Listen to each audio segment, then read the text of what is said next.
C'est quoi les modèles mentaux? Ce sont des réflexes ou des automatismes qu'un chef d'entreprise doit avoir pour pouvoir survivre dans ce monde très compliqué de l'entrepreneuriat. Un bon entrepreneur doit avoir au moins une centaine de modèles mentaux.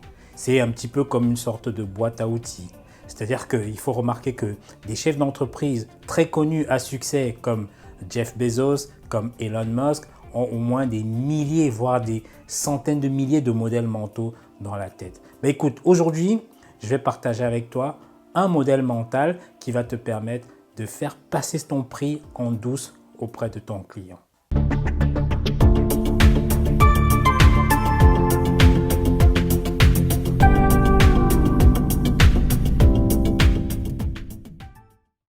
Mais écoute, prenons par exemple 3 seaux que j'ai ici devant moi. Ici, j'ai un seau avec de l'eau à température à 40 degrés, puisqu'on voit que ça bout encore, il y a de la vapeur. Ici, j'ai une eau à température ambiante, c'est-à-dire à peu près à 20-22 degrés.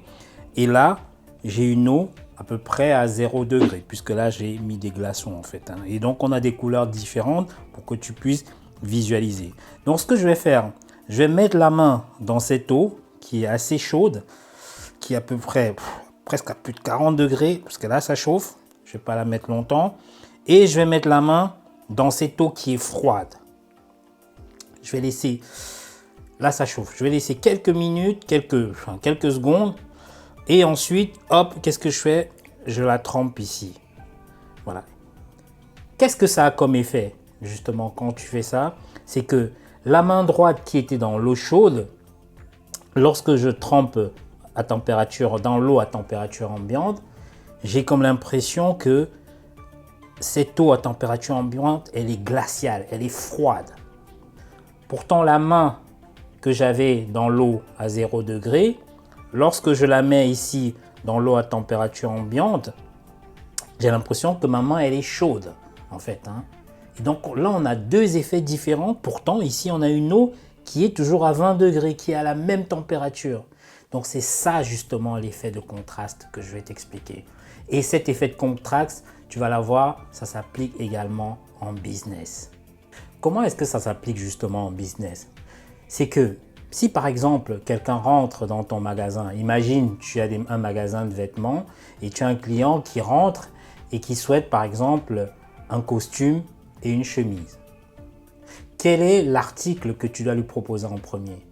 Écoute, forcément, c'est d'abord le costume parce que ce sera bien sûr le plus cher.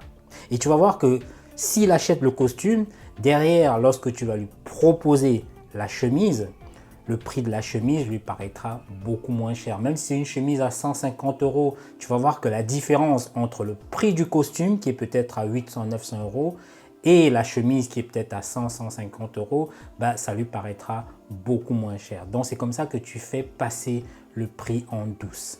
Et si à l'inverse, tu proposes d'abord la chemise et ensuite le costume, écoute, le prix du costume paraîtra au client beaucoup plus cher. Donc, c'est une question vraiment de perception et pourtant, c'est toujours sur le même prix que l'on est en train de faire notre expérience. Donc, on voit qu'on peut faire paraître le même article, cher ou pas cher, suivant le prix de l'article présenté en premier. Écoute, dis-moi en commentaire ce que tu en penses de ce modèle mental. Est-ce que c'est une technique que tu utilises déjà? Si oui, dis-le moi en commentaire. Écoute, si tu veux en savoir plus sur les modèles mentaux, abonne-toi à cette chaîne. À bientôt.